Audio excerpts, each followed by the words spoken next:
Legen wir schon los? Wenn es Ihnen auch so reicht wie mir. Das müssen wir ändern, da gibt's Ärger. Na, so dürfen wir das nicht sagen. Das darf man so schon lang nicht mehr sagen hier. Komm, schneid das raus, schneid das raus. When a dummy shoot, then it usually backfires. Dear ladies and Germanys, yes, they wanted to sweep away the evil Putin once again. And as usual, just messed up everything. What didn't the current cameras not do to make us believe their story? The Russian president has annexed Ukraine. The evil one blackmailed the Ukraine because they didn't pay their gas bills. The evil one has intentionally shot down a passenger airplane. The evil one will now have nothing more to do with the dollar and wants to have his own world currency.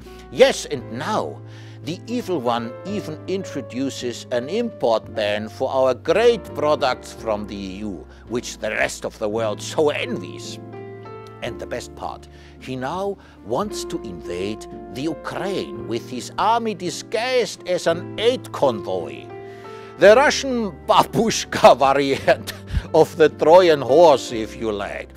Yes, ladies and gentlemen, how stupid actually are our hangers-on in Brussels? How stupid does the mainstream media, for which we still have to pay for, think we are?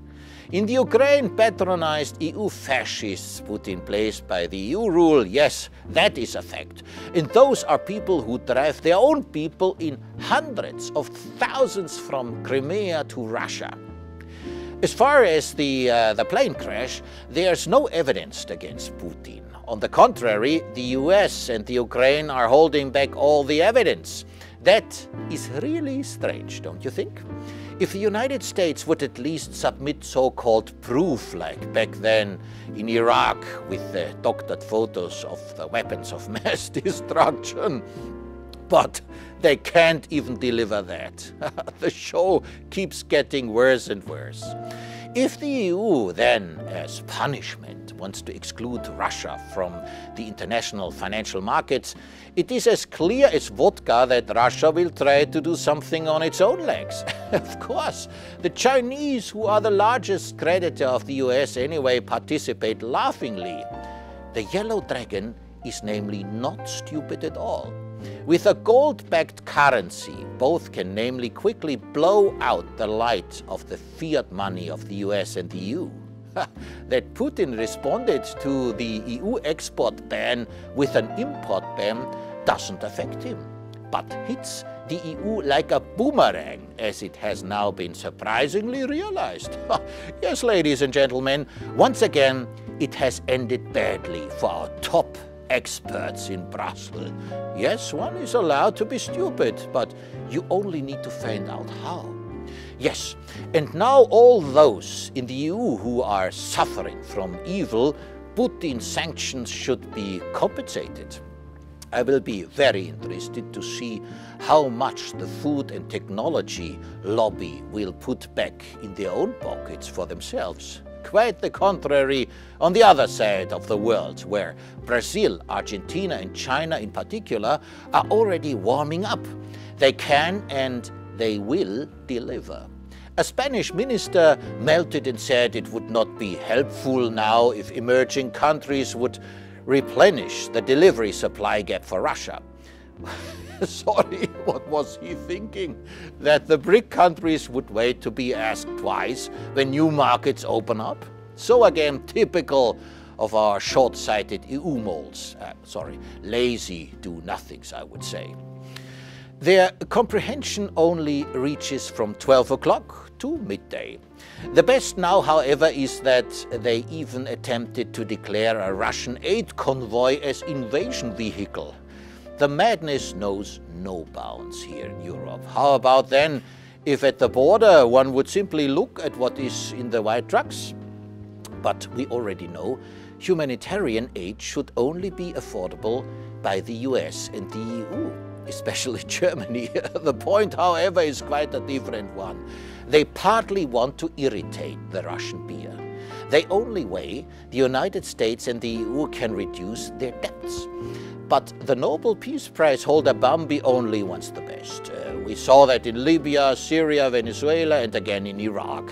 And of course, the EU servants must come panting behind. The fact is, it looks a lot better for Russia than the media would have us all believe.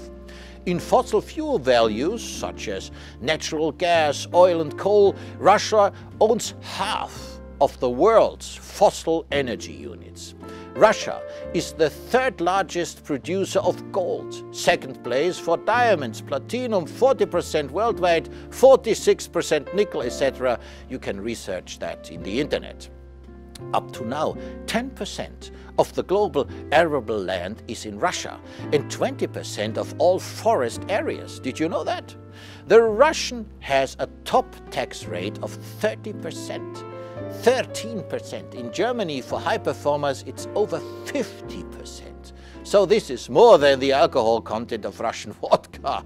In Russia, the percent capita debt is 0. In Germany, well over 20,000 euros.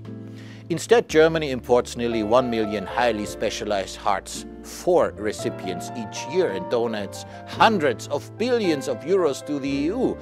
A little pop-up information for our English-speaking friends. Hartz IV, it sounds like a new OS, but in Germany it's the synonym for white trash. Gentlemen like Sting sang it correctly. Russians love their children too, and do certainly not want war. The Germans are the same, with one major difference. The Russian president has brass balls. That's how it is. If you ask me, Putin should get the next Nobel Peace Prize, although actually already inflationary. Obama, Arafat, the EU, Al Gore, and many more. Sounds like a hook line. But like Billy Wilder wisely said, awards are like hemorrhoids. Sooner or later, every asshole will get one. That's why Putin will probably reject it. Herrschaften, Sie wissen ja, gemeinsam kann man der Dummheit am meisten Schaden zufügen. Deshalb bitte empfehlen Sie mich weiter und liken Sie mich.